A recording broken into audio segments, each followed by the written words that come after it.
성경 보겠습니다. 하나님의 말씀은 창세기 1장 1절, 창세기 1장 1절 다 같이 한 목소리로 읽겠습니다. 태초에 하나님이 천지를 창조하시니라. 아멘. 이 창세기 1장 1절은 예수님을 믿지 않는 사람들도 이것을 외우고 있는 사람들이 참 많이 있을 것입니다. 여러분들도 성경의 많은 구절들을 암송하겠지만 이 창세기 1장 1절은 여러분들이 모두 암송하리라고 생각합니다. 혹시 지난 시간 말씀을 기억하십니까? 지난 시간에 창세기의 가장 기본적인 구조에 대해서 여러분들과 말씀을 나누었습니다. 창세기는 모세가 쓴 모세오경의 첫 번째 책이다, 그렇게 말씀을 드렸고, 이 첫 번째 책인 창세기는 전반부와 후반부로 구분이 된다.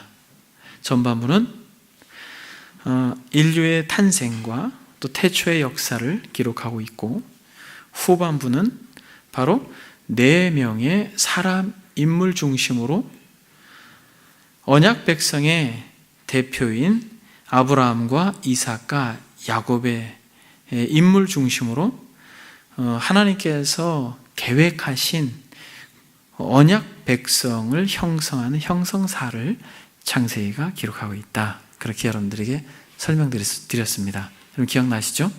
그러면서 이 아브라함과 이삭과 야곱은 족장이고 요셉은 야곱의 대표적인 아들로서 이 4명의 인물이 단순히 어떠한 족장과 위대한 인물이 아니라 신약 시대에 예수 그리스도를 믿는 이들에게 한 사람 한 사람에게 적용되어진 어떤 구원의 여정과도 같다.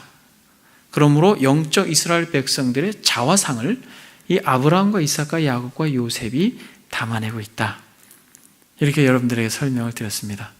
하나님께서 우리를 창세전에 택하여 부르셨듯 아브라함을 지명하여 부르고, 또 이삭을 양자 삼고, 또 야곱이라고 하는 정말 울퉁불퉁한 인생을 잘 다듬으시는 성화의 가정에 아울러서 고난을 넘어선 영화의 자리에 앉히신 요셉을 통하여서 우리의 전 그리스도인들의, 영적 그리스도인들의 전 그 신앙의 여정을 바로 이 창세기 후반부 12장에서부터 50장까지 다루고 있다라고 여러분들에게 말씀을 드렸습니다. 여러분 기억나시죠? 그 창세기가 왜 이렇게 중요한가? 그래서 빌립보서를 끝내자마자 바로 왜 창세기로 왔는가? 우리 딸아이가 질문하더라고요. 왜 빌립보서를 끝내자마자 창세기를 하십니까? 중요하기 때문이다, 이렇게 이야기를 했습니다. 여러분 왜 중요합니까? 여러분 이 창세기는 모든 어떤 진리의 아름다운 열매를 맺게 하는 씨앗들로 가득한 것이에요. 그래서 창세기를 알면 성경이 보입니다. 그리고 정말 창세기가 중요한 것은 무엇이냐면 우리가 가지고 있는 어떠한 가치관, 인생관, 이것을 다르게 말하면 어떤 세계를 보는 관점이죠. 세계관이 정립이 된다라고 말씀드렸습니다.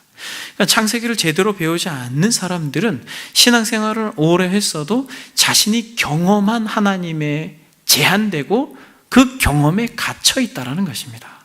그러나 창세기를 통하여서 우리가 왜 사는지, 우리가 어디에서 와서 어디로 가는지, 우리의 삶의 목적이 무엇인지, 이러한 이 총체적이고 통전적인 인간 이해와 역사 이해를 이 창세기를 통하여 하나님께서 조명하신다. 그래서 이 창세기가 그토록 중요하다라고 여러분들에게 말씀을 드렸습니다. 그래서 오늘은 이런 서론적 이야기들을 뒤로 하고 또 그 외에 서론적으로 다뤄야 할 내용들이 많이 있습니다. 족장의 내용들이 가득 담겨 있는 것에서도 의미가 있고, 그런 다양한 어떤 서론적 의미는 창세기를 해가면서 여러분들과 살펴보도록 하기로 하고 본문으로 바로 들어가겠습니다. 이 1장 1절, 태초에 하나님이 천지를 창조하시니라. 여러분 이것을 한 번에 설교하기에는 너무 많은 내용이 있습니다만 앞으로 우리가 가야 할 길이 멀기 때문에 한 번의 설교로 여러분들과 교제하기를 원합니다. 그래서 여러분들이 조금은 더 마음을 집중해서 말씀을 들을 수 있기를 바랍니다. 지난 시간에 여러분들에게 말씀을 드렸습니다만 세상의 많은 철학자들, 과학자들, 지질학자들, 천문학자들은 어떻게든 자신들의 이론을 정립하기 위해 가설을 세우고 우주의 탄생을 그토록 설명하려고 부단히 노력하고 애를 썼습니다. 그리고 지금도 그렇게 쓰고 있어요. 고대 철학자들은 이 인류의 탄생이 물로부터다, 또 불로부터다, 아니면 수로부터다 라고 한 이런 철학적 개념으로 어떻게든 이 창조 아니면 진화에 대해서 끊임없이 설명하려고 합니다. 그리고 과학적으로 증명하려고 합니다. 근데 여러분, 오늘 본문은 설명하지 않고 증명하지 않아요. 그냥 선포합니다. 태초에 하나님이 천지를 창조하시니라 이렇게 말합니다. 설명하려고 하면 할수록 그들의 이론들이 엉키고 또 오히려 모순되어지는 것들을 학자들 가운데에서도 또 그런 갈등의 구조를 경험하는 것을 우리는 보게 됩니다. 에드거 앤드류스라는 박사님은 고분자 물리학 분야에서 국제적으로 인정받은 아주 탁월한 분이십니다. 이분이 과학자이기도 하고 신학자인데 이분이 쓴 저서 신을 탐하다, 신을 연구하다 뭐 이런 뜻이겠죠. 그 책에 이렇게 글을 썼습니다.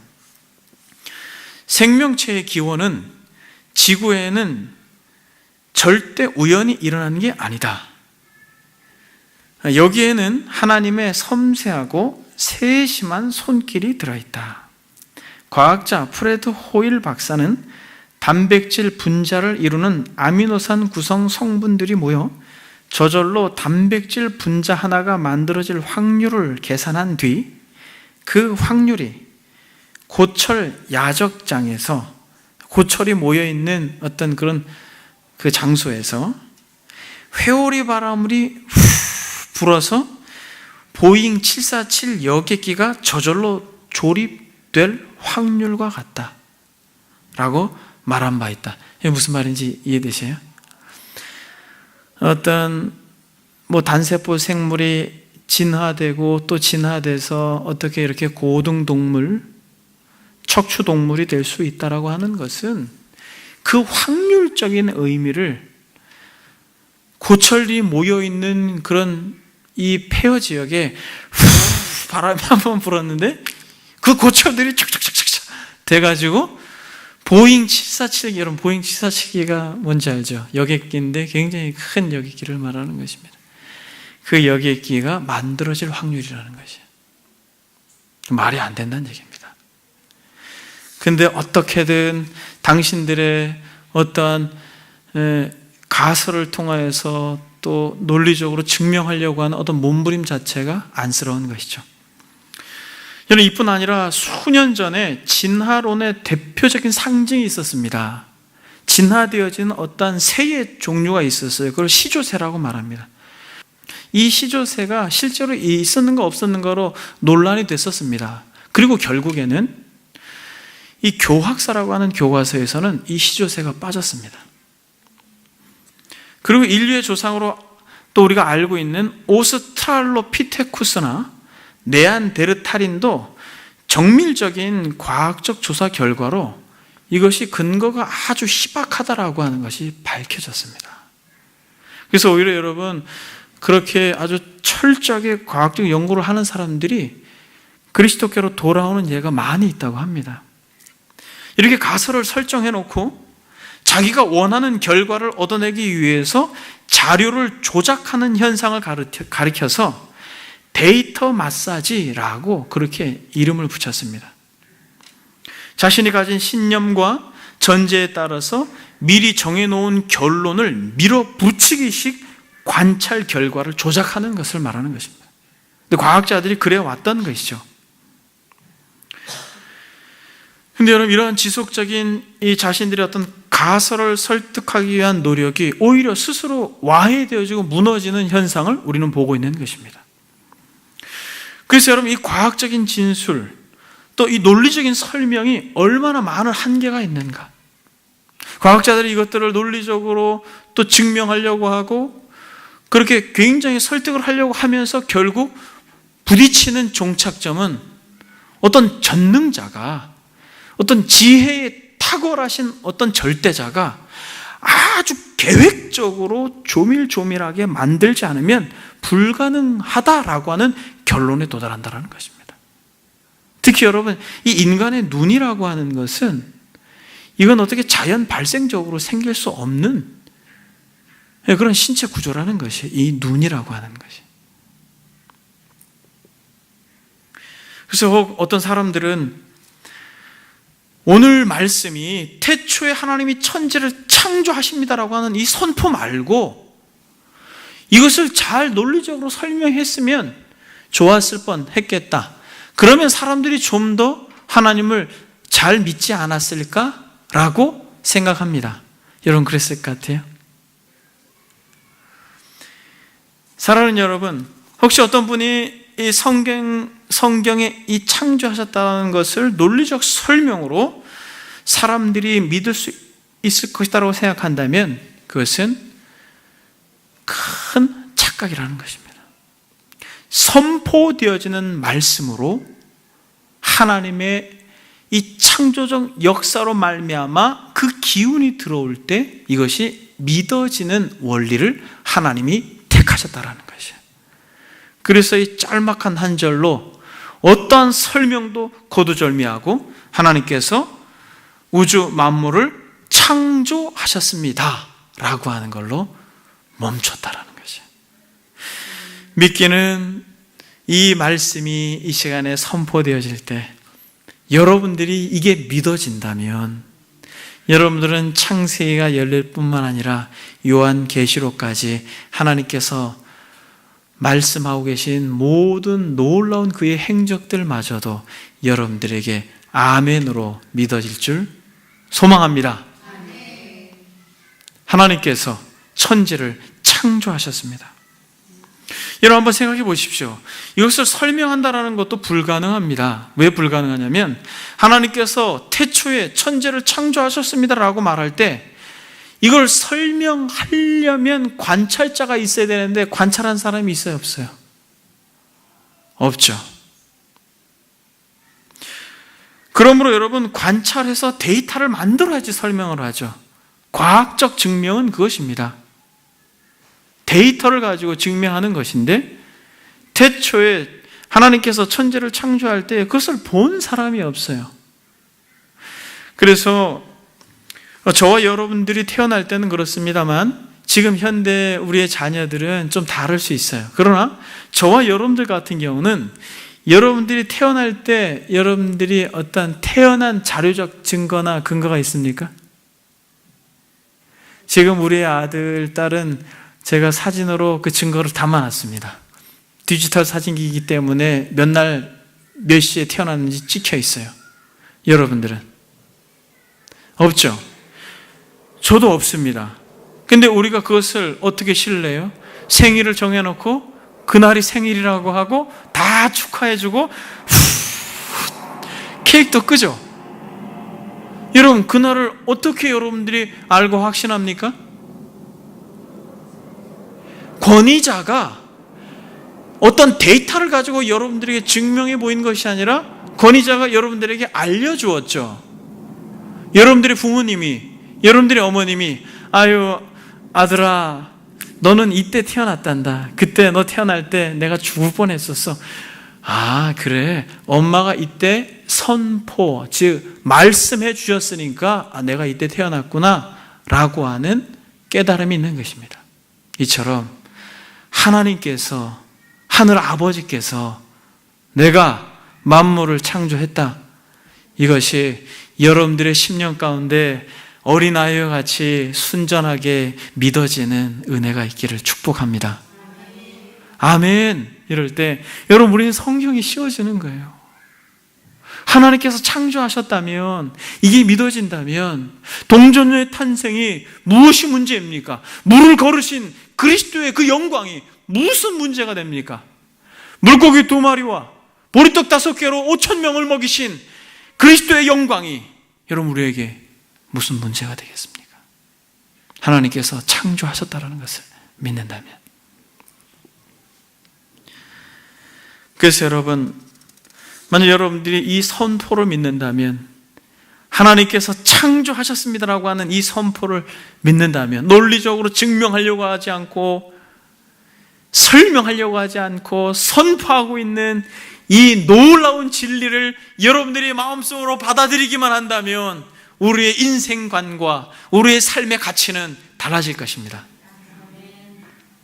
그래서 저는 여러분, 이 본문에 나와 있는 이 단어들을 여러분들과 아주 간단하게 살펴보면서 이것이 성경 전체를 조명하고 있는 굉장히 큰 청사진이라고 하는 것을 여러분들과 같이 나누길 바랍니다.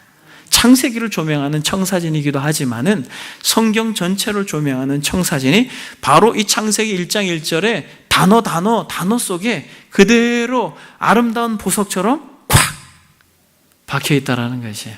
그래서 4가지 단어만 여러분들과 살펴보겠습니다. 첫 번째는 뭐겠습니까? 태초에 하나님이 천지를 창조하시니라. 여러분, 원어에는 순서가 이렇지 않아요. 그러나 한글 성경에 근거해서 이 순서를 제가 정했습니다. 그래서 여러분, 태초에 라고 말할 때 여러분 원어에도 이것이 가장 먼저 있습니다. 태초. 근데 여러분 중요한 게 이 태초가 어느 때냐라고 학자들이 굉장히 많은 논란이 있고 또 연구를 해요. 그러나 중요한 건 이 태초라고 하는 것이 시간적 개념의 시작이라는 것입니다. 이것은 학자들이 다 공통적으로 인정을 하는 것이에요. 뭐라고요? 시간적 개념의 시작이다. 즉 다시 말하면 태초라고 하는 이 단어 레시트라고 하는 이 단어는 항상 성경에 보면은 짝을 이루고 있어요. 무슨 짝을 이루고 있냐면 시작, 태초라고 하는 이 말과 짝을 이루는 것이 끝, 종말, 마무리라고 하는 단어를 같이 짝을 이루고 그렇게 성경에 기술되어 있습니다. 그래서 이 레시트라고 하는 단어와 짝을 이루는 아하리트라고 하는 단어는 이 욥기에서도 등장하고 있어요. 욥기 8장 7절에 욥의 친구가 이렇게 말합니다. 내 시작은 미약하였으나 내 나중은 창대하리라 라고 말할 때 이 시작과 나중이 바로 이 단어입니다. 그리고 이사야 46장 10절에도 내가 시초부터 종말을 알리며 아직 이루지 아니한 일을 옛적부터 보이고 라고 말할 때 여기서의 시초와 종말이 바로 이 단어를 쓰고 있는 것입니다. 그 외에도 성경의 많은 부분 이 시작과 이 태초와 이 마지막 끝, 종말이라고 하는 이 시간적 개념으로 성경은 시작하고 있다는 것이에요. 하나님께서는 영원 전부터 계신 분으로 시간을 넘어선 계신 분이죠. 그래서 우리 주님은 하루가 1000년 가고 1000년이 하루 같은 분이에요. 그러나 태초에라고 하는 이 선포 속에서 시작은 째깍 시작됐다는 거예요. 시간은 째깍 가고 있다는 거예요. 여러분 이것은 뭘 의미합니까? 마지막이 있다는 것이에요.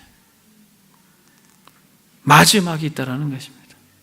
째깍 여러분 시간이 가고 있다는 것이에요. 여러분 우리가 제가 기도를 시작하고 그리고 지금 예배를 진행하고 있습니다만 여러분 끝이 있을까요? 없을까요? 여러분 끝이 없으면 여러분들은 슬퍼지겠죠. 여러분 끝이 있는 것입니다. 시작이 있으면 끝이 있는 것이에요. 어떤 것도 하늘과 땅 아래에 있는 모든 것들은 사랑하는 여러분 시작이 있으면 끝이 있는 것이에요. 그래서 여러분 영어에는 in the beginning 이라고 말하고 결국에는 in the end 라고 하는 것으로 마무리한다는 것입니다.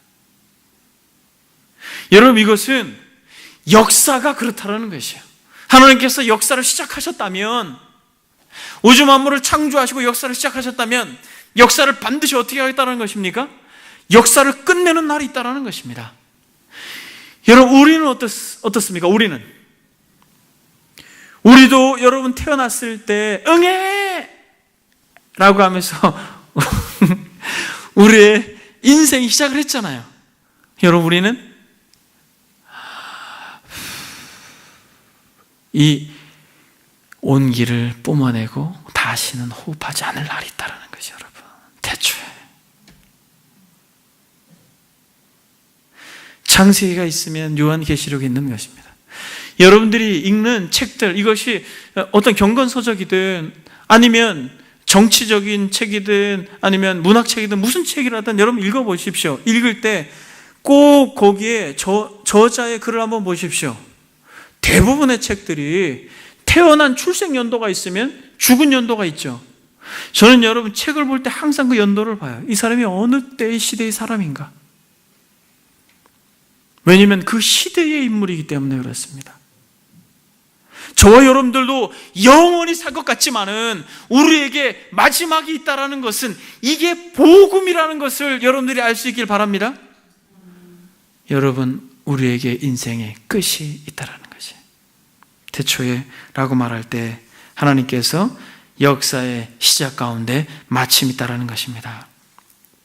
너희 안에 착한 일을 시작하신 이가 그리스도 예수의 날까지 이루실 줄을 우리가 확신하노라. 하나님께서도 우리 안에서 이루신 놀라운 역사를 반드시 마치시겠다라고 약속합니다. 그러므로 사랑하는 여러분, 시작이 있다면 끝이 있는데, 여러분 우리가 이것을 알고 살아가는 인생은 참 복된 인생입니다. 끝! 우리가 어디로 갈지 아는 인생, 우리가 죽음 이후에 어디로 갈지 아는 인생, 우리가 분명한 목적지가 어딘지 알고 가는 인생, 그 인생은 복된 인생임을 믿습니다. 여러분 운전을 다 하시나요? 제가 그 구사단 백마부대를 나왔습니다. 거기 전차대대의 운전병이었습니다. 제가 전차를 몬 건 아니고 그때 4일톤 운전을 했어요. 근데 제가 자대 배치를 받고 굉장히 힘든 시간을 보냈습니다. 정말 너무너무 힘들었어요. 왜 힘들었는지 아세요? 4일톤 운전병이라고 하면은 흔히 찝차 운전이죠. 그래서 저는 항상 간부를 옆에 모시고 그렇게 운행을 다녔습니다. 근데 뭐가 정말 힘들었냐면 유격훈련, 혹한기 훈련 이런 것들은 견딜만 했어요. 근데 뭐가 힘들었냐면 간부가 딱 차를 타요. 옆에서 차를 대기하라 그러고 딱 타요.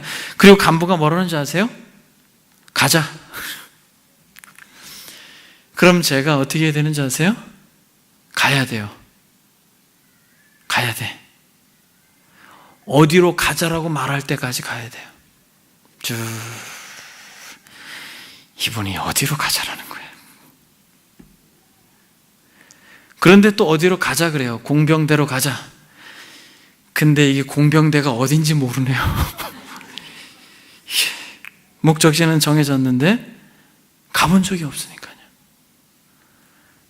갓 와가지고, 그래서 처음에는 간부가 타서 길을 알려줘요. 좌회전하자, 우회전하자 이렇게 이야기합니다.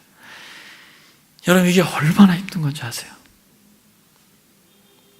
사랑하는 여러분, 이게 대부분의 사람들이 이렇게 살아갑니다. 열심히 공부해서 좋은 대학 들어가고 좋은 직장 들어가고 멋진 반려자를 만나서 그렇게 남부럽지 않게 좋은 아파트에 살면 괜찮을 것 같아서 달려왔지만은 어느 정도 사회적 위치에서 자신을 돌아보니까 답답한 거예요. 여러분 뭐가 답답해요? 답답한 거예요. 내가 뭘 위해 살아왔던 거지? 여러분 이런 마음이 들기 시작하면 내가 어디로 가야 되는 거지? 내가 목적지가 어디지? 라고 하는 이 마음이 들기 시작하면 간부가 타가지고 가자 라고 말할 때 내가 지금 어디로 가야 되는 거지? 라고 하는 마음이 드는 것처럼 답답하고 힘든 거예요. 사랑하는 여러분, 창세기가 우리에게 분명한 목적지를 알려줄 줄 믿습니다. 우린 이 길을 걸어가는 것이에요. 여러분 태초에 라고 말할 때 시작과 끝이 있다는 걸 우리에게 알려주고 끝이 어딘지 이 창세기는 우리에게 소개하고 있습니다. 그럼 두 번째로 두 번째 단어는 무엇이겠습니까? 하나님이. 잘하시네요, 여러분. 태초에 하나님이. 원어에는 바라라고 하면서 창조라고 하는 단어가 원래 이 자리에 등장합니다. 그러나 우리 개역 성경에는 하나님이라고 하는 말이 등장하고 있습니다. 여러분, 여기서 성경 전체에서 아주 많이 강조하고 있는 것이 무엇이에요? 하나님입니다. 여러분, 창세기 1장을 한번 보십시오. 태초에 하나님이 천지를 창조하시니라. 땅이 혼돈하고 공허함이 흑암이 깊음에 있고 하나님의 영은 수면 위에 운행하시니라.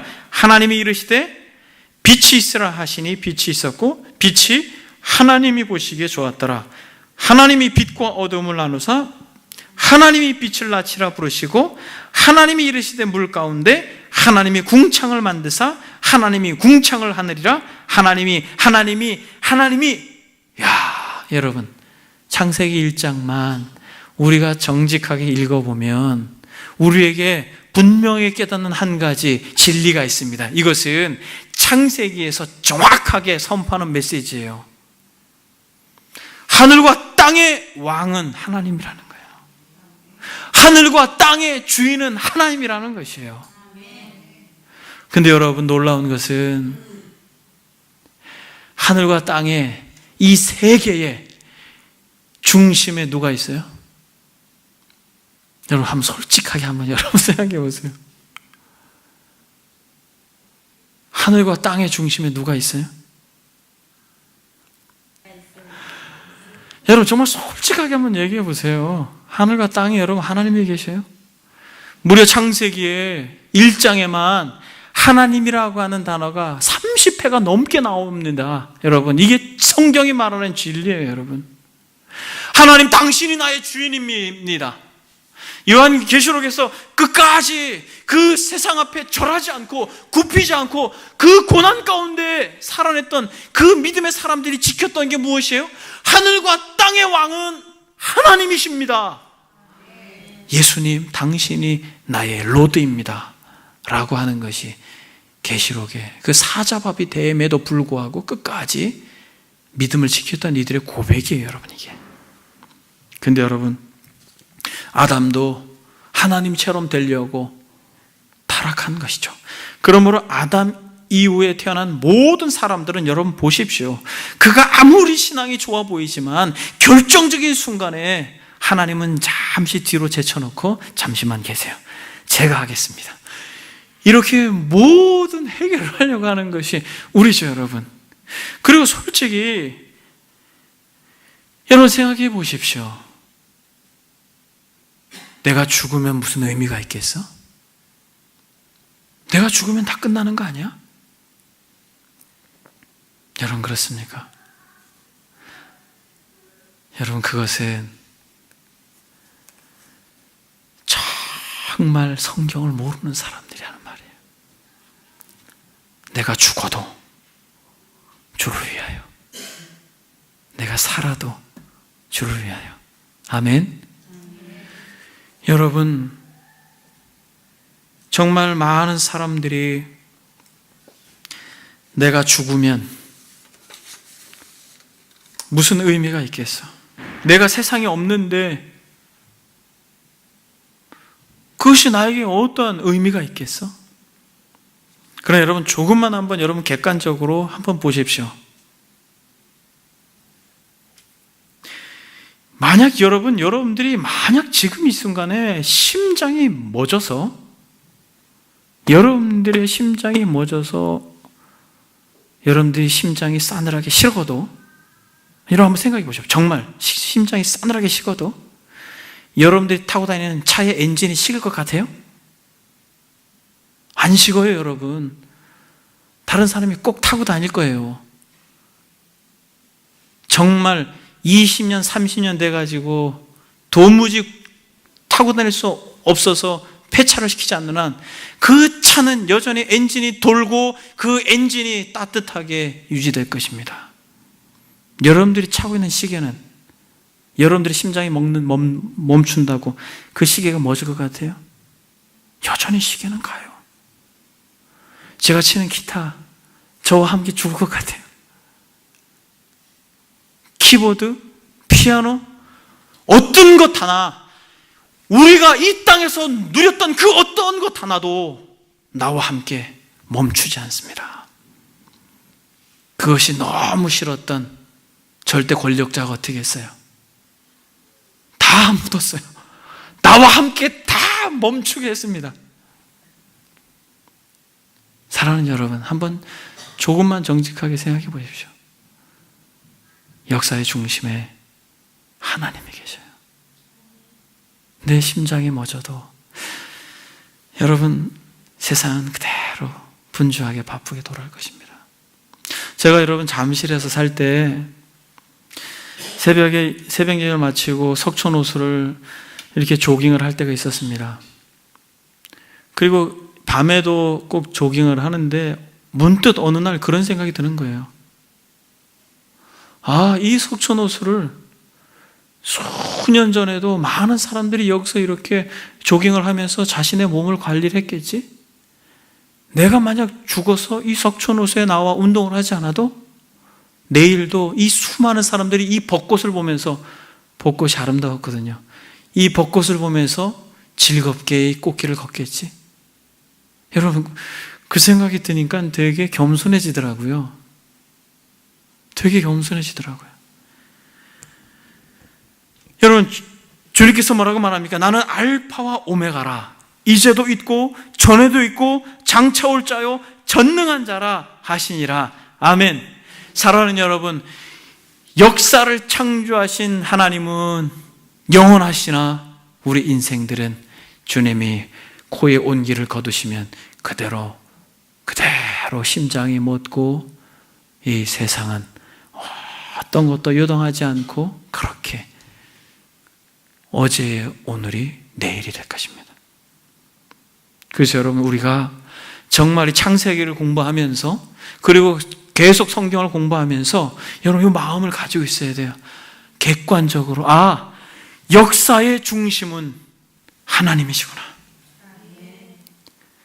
여러분, 이 사람이 복된 사람입니다. 어느 날 죽음의 그림자가 드리워질 때 역사의 주인이 하나님이십니다 라고 하는 믿음으로 살았던 사람은 새로운 하나님의 나라를 향하여서 믿음으로 힘차게 달려갈 것입니다. 그러나 내가 주인이라고 살았던 사람은 그 어두운 그림자가 드리워지고 내가 무엇 때문에 살았는가 라고 하는 그런 회의가 들 때 그 마지막 인생의 순간은 그에게 너무나도 고통스럽고 괴로울 것입니다. 여러분, 우리는 그 날을 지금부터 준비해야 될 것입니다. 근데 여러분, 여기서 하나님이라고 하는 게 복수적 개념으로 써 있어요.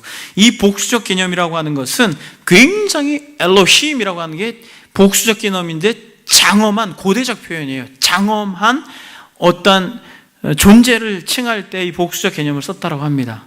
그런데 여러분, 이 창세기에서 계속 우리가 살펴보겠지만 계속 하나님을 복수적 개념으로 쓰고 있어요. 그러나 창조하다라고 하는 건 단수예요. 그러니까 이 복수적 개념으로서의 하나님이 모든 일들을 혼자가 하신 것처럼 행하신다라는 것입니다. 여기서 하나님이라고 하는 분의 굉장히 중요한 의미예요, 이것이. 앞으로도 마찬가지입니다.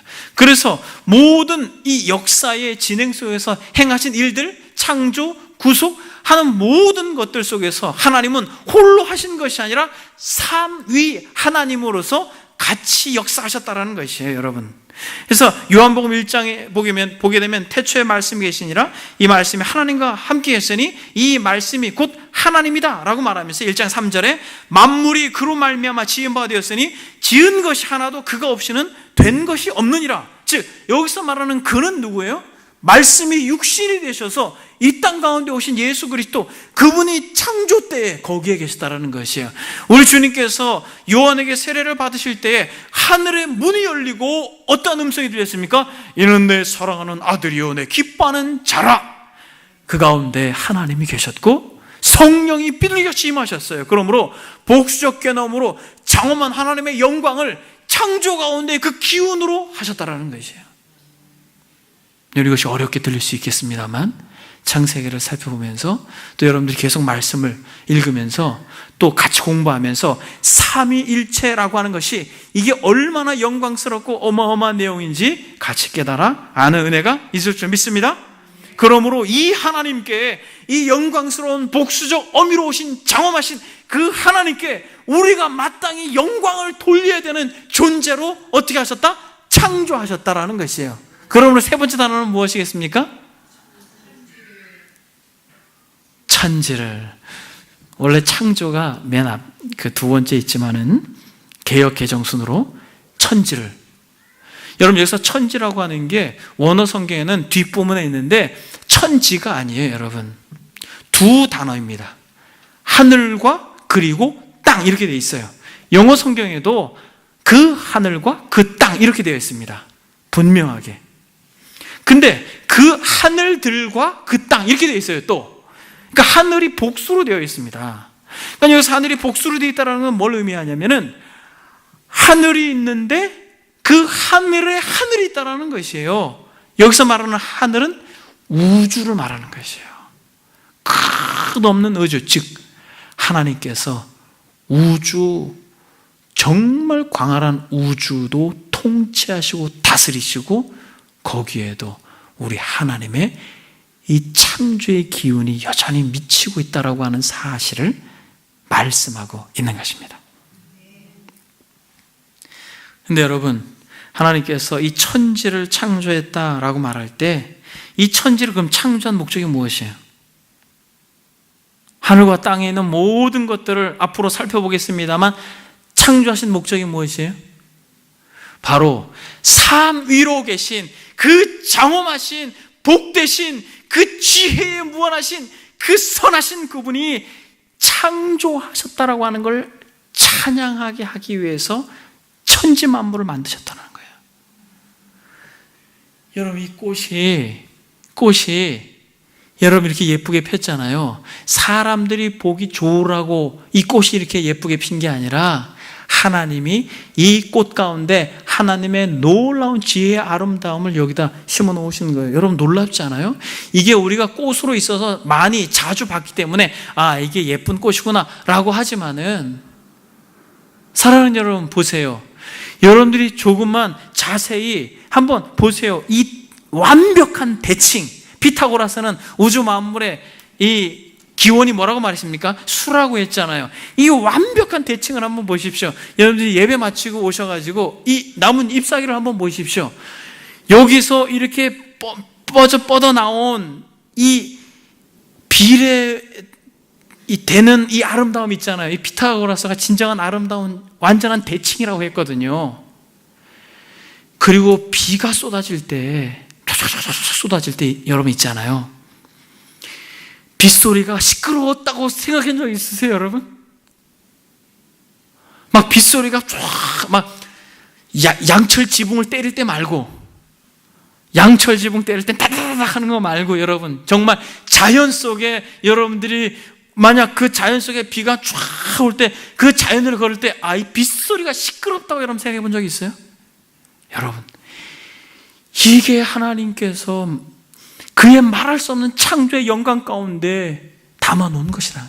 빗소리, 산, 나무, 들, 하다못해 모기의 눈알까지 현미경으로 보면 완벽합니다, 여러분. 아무리 비싼 시계 있잖아요. 여러분 가장 비싼 시계가 뭐가 있습니까?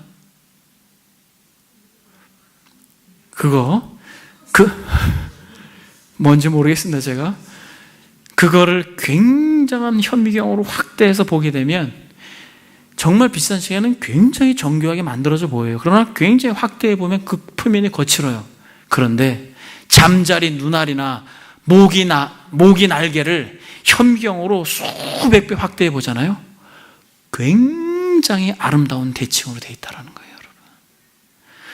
그러니까 여러분 모기에서부터 파리, 그리고 여러분들의 어떤 신체뿐만 아니라 여러분 우주, 여러분 이게 어떻게 지금 다 표현할 수 있겠습니까? 그래서 이 창조의 이 모든 만물들은 그 존재 자체가 창조자를 찬양하고 영화롭게 하고 있어요.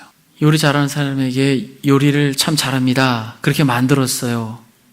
그러면은 여러분, 요리를 딱 잘해서 그 맛을 기가 막히게 맞췄어요. 그럼 어때요, 여러분? 아, 참 잘하네요. 그러면 떡볶이를 만약 그렇게 만들었다면 떡볶이를 찬양하는 거예요? 아니죠. 이것을 만든 사람, 샌드위치를 만들었다면, 야, 어떻게 이 속이 이렇게 부드럽게 잘 만들 수 있어요? 이것을 만든 사람의 어떤 지혜와 손길이 찬양되어지는 것이죠. 여러분, 우주 만물 가운데 창조되어져 있는 것들 속에서 여러분들이 그것을 보셔야 됩니다. 그의 지혜와 그의 선하심과 그의 능력을 보셔야 돼요. 여러분, 지구랑 태양이랑 거리가 얼마나 돼요? 제가 얼마 전에 말씀을 드렸는데, 성경 공부 시간에 굉장히 멀죠? 그런데 여러분 보세요. 조금만 가까우면 어떻게 돼요? 타죠. 멀면 춥죠. 여러분, 지구가 지금보다 조금만 더 뚱뚱해지면, 생각해 보셨어요? 지구가 지금보다 더 조금만 뚱뚱해지면 어떻게 돼요? 지구가 조금만 뚱뚱해지면 물이 증발을 안 한답니다. 중력이 세서. 그리고 지구가 조금만 홀쭉해지면 어떻게 된대요? 물이 그냥 공중으로 날아가서 다시는 안 돌아온답니다. 그래서 이런 생태계가 유지가 안 되는 거예요. 크기, 거리, 기울어져서 도는 거, 여러분, 이 모든 것이 우리가 상상할 수 없는 완벽한 지혜의 영광스러움으로 하나님이 창조하셨음을 믿습니다. 여러분, 조금만 빨리 들어오면 어떻게 돼요?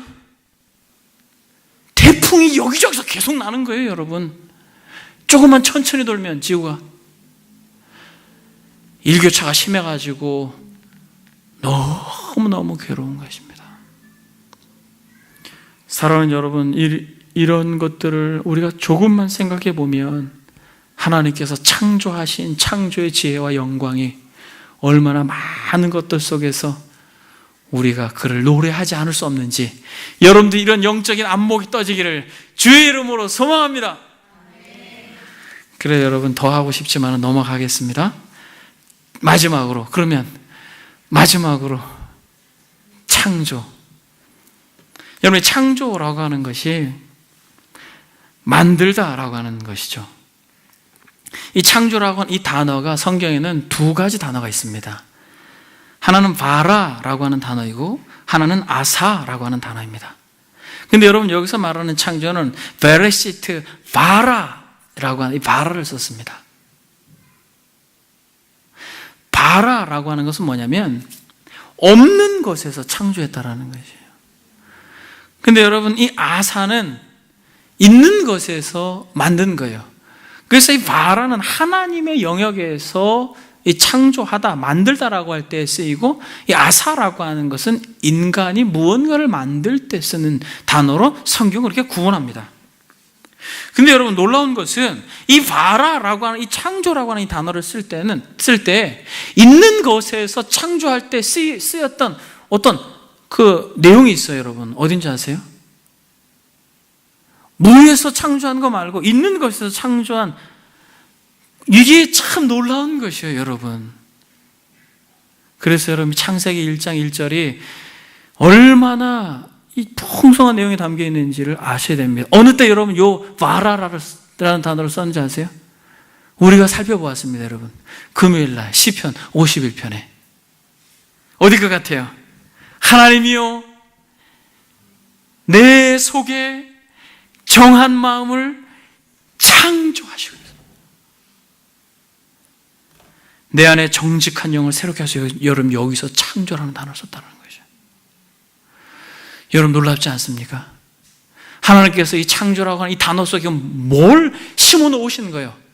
죄로 말미암아 얼룩지고 죽어있는 이들, 죽어있는 영혼이 있습니다. 여러분, 우리 가운데 아무리 죄악돼도 여러분, 하나님으로부터 부여받은 영혼들이 있어요. 여러분, 세상에서 여전히 죄악을 향하여 달려가는 이들도, 하나님이 없다라고 말하는 어리석은 인생들도 그들의 심령 가운데 영혼이 있습니다. 그 영혼은 죽어있는 것이에요. 그러나 하나님께서 봐라라고 하신다라는 것이에요. 하나님께서 내 속에 정한 마음을 창조하시고, 사랑하는 여러분, 하나님은 이 의지를 가지고 역사를 진행하실 것이라고 하는 것을 담아내고 있는 것이에요. 그래서 태초에 말씀이 계시니라, 이 말씀이 하나님과 함께 계셨고 이 말씀이 곧 하나님이라고 말하면서 말씀이 육신이 되셨다. 예수 그리스도께서 성육신하셔서 동정녀 마리아에게 나시고 죄 없으신 그분이 죄인들을 향하여 십자가에 죽으심으로 봐라라고 할 것을 예언하고 있다는 것이에요. 사랑하는 여러분, 우리가 창세기를 읽을 때 이런 역사가 있기를 소망합니다. 우리가 시편 51편을 살필 때 정말 하나님 우리에게 애통하는 것이 무엇인지, 정말 주님께서 받으시는 상한 심령이 무엇인지 그것을 우리에게 가르쳐 주십시오라고 하면서 절규하며 기도하고 말씀을 사모했던 것처럼, 사랑하는 여러분, 내 영혼을 창조해 주십시오. 죽어있는 부분들, 정말 병들어 있는 부분들, 딱딱하게 굳어 있는 부분들, 정말 사막에 강을 내시듯 그렇게 역사해 주십시오. 여기서 이사야가 말하는 반드시 내가 광야의 길을 사막에 강을 내리라라고 할 때 이 내리라가 바라예요, 여러분. 그러니까 정말 하나님 우리의 심령의 그 묵은 땅을 기경해 주십시오. 정말 창조해 주십시오. 내 스스로 어찌할 수 없는 것 하나님께서 은혜로 새롭게 빚어주십시오. 저와 여러분들이 정말 예배를 드리고 말씀을 들을 때마다 봐라, 태초에 하나님이 천지를 창조하시니라고 말한 이 창조의 영광이 저와 여러분들에게 임하기를 소망합니다. 죽은 나사로에게 나사로야 나오라, 나사로야 나오라, 썩어서 냄새가 납니다. 예수님 냄새가 납니다. 돌을 옮겨 놓으라라고 말하고 나사로야 나오라라고 말할 때에 그 창조의 음성으로 여러분들에게 정말 죽어있는 영혼이 그 진리의 음성으로 살아나는 역사를 기대하고 소망합니다. 여러분, 이것이 바로 창조의 단어예요. 봐라. 적용하겠습니다. 여러분, 시작이 있으면 끝이 있다는 거예요. 여러분들이 영원히 살 것처럼 살지 마세요. 여러분, 지금 준비하십시오. 지금 준비하셔야 됩니다. 우리의 심장이 언제 멎을지 우리는 모르는 거예요, 여러분. 역사의 마지막이 있듯이 우리의 인생의 마지막이 있다는 것을 알고, 역사의 주인이 우리가 아니라는 것, 이 세계의 중심이 내가 아니라는 것, 내 심장이 멎어도 내가 타고 다니는 차의 엔진은 여전히 따뜻해, 내가 차고 있는 시계는 여전히 갈 거라고 하는 것을 인식하고 운전하시고 시간을 보십시오. 그리고 정말 천지 만물 가운데 존재한 모든 것들 속에 이 창조의 영광을 보시고, 나도 하나님께서 창조한 피조물이라는 걸 알 때, 아 그래, 이 우주 만물, 정말 이 한낱 이 미물들도 그들의 존재가 그렇게 아름다운 영광으로 하나님을 찬양한다면, 이 만물의 영장, 하나님이 보시기에 좋았다라고 했던 이 인생이 하나님을 영화롭게 하는 것이 어찌 당연하지 않겠는가라고 하는 중심으로 살 수 있길 바랍니다. 그리고 봐라, 그 창조의 영광이 여러분들 안에 왕성하게 역사되어지고, 여러분들이 가는 곳마다 죽어있는 곳에, 어두운 곳에, 굳어있는 곳에 밝히고 회복시키고 부드럽게 하는 여러분들이 주의 도구가 되기를 축복합니다. 말씀을 마무리합니다. 태초에 하나님이 천지를 창조하시니라. 이 말씀이 앞으로 계속 여러분들이 성경을 대하고 또 신앙생활을 할 때 이것이 여러분들에게 기준이 되고 근간이 되고 반석이 되는 은혜가 있기를 소망합니다. 아멘. 여러분, 이 시간에 우리 다 같이 한번 기도하겠습니다. 기도하실 때 주님 감사합니다.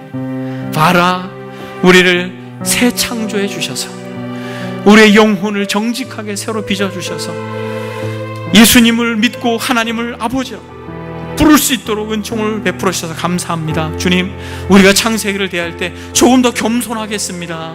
주님 말씀 앞에 우리가 더 낮아진 마음으로 그 음성을 들음으로 주여 우리를 새롭게 빚어주시고 우리의 묵을 땅을 기경해 주십시오. 다 같이 주여 한번 외치고 하나님 앞에 기도하겠습니다. 주여, 살아계신 하나님 아버지, 참으로 우리 가운데 진리의 음성으로 들려주셔서 감사합니다. 대초에 하나님이 천지를 창조하시니라 주께서 창조하신 그 창조의 영광과 그 기운을 우리 가운데 베풀어 주셔서 아버지 하나님, 우리의 신앙생활을 좀 새롭게, 참으로 아버지 하나님 묵은 땅을 새롭게 기경하고 아버지 하나님이여 정말 우리의 인생의 마지막이 있음을 알고 믿음으로 마지막을 준비할 수 있도록 주여 우리 가운데 은혜를 더하여 주옵소서. 성령의 임재를 더하여 주셔서 우리가 주를 예배할 때마다 주여 우리를 새롭게 창조해 주십시오. 아버지 하나님이여 사막의 길을 내어주십시오. 아버지 하나님이여 우리를 새롭게 빚어주십시오. 아버지 하나님이여 정말 하나님의 영광스러운 은혜의 능력을 우리 가운데 허락해 주시기를 간절히 원합니다. 아버지 하나님, 주께서 우주 만물을 지탱하시고 보호하시고 보존하시듯 아버지 하나님 우리를 그렇게 지탱하시고 보호하시고 보존하시는 그 전능자의 능력을 우리가 찬양하며 만물이 주를 영원롭게 하듯 우리도 우리의 존재 자체로 살아계신 전능자를 영원롭게 할 수 있도록 이 공동체가 그렇게 아름다운 공동체로 빚어질 수 있도록 주께서 역사해 주옵소서.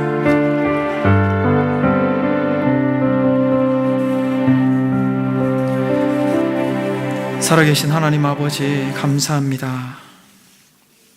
아무것도 아닌 자들에게 진실로 하나님께서 한량없는 자비와 공률하심을 더하사 우리로 하여금 믿음으로 이 땅을 살 수 있는 이 바라의 능력으로 우리를 재창조해 주셔서 감사합니다. 거듭난 영혼으로 이렇게 주를 예배하고 많은 사람들이 죽어있는 영혼으로 그렇게 살아가지만은 하나님께서 창조의 능력으로 바라 그들의 영혼을 살려주실 것을 믿음으로 주님, 우리가 그러한 도구가 될 수 있도록 더욱더 우리를 새롭게 빚어주시고 창조하여 주옵소서. 하나님이여 내 속에 정한 마음을 창조하시고 내 안에 정직한 영을 새롭게 하옵소서. 참으로 주께서 약속하신 바 내가 새 일을 행하리니 이제 나타낼 것이라 너희가 그것을 알지 못하겠느냐?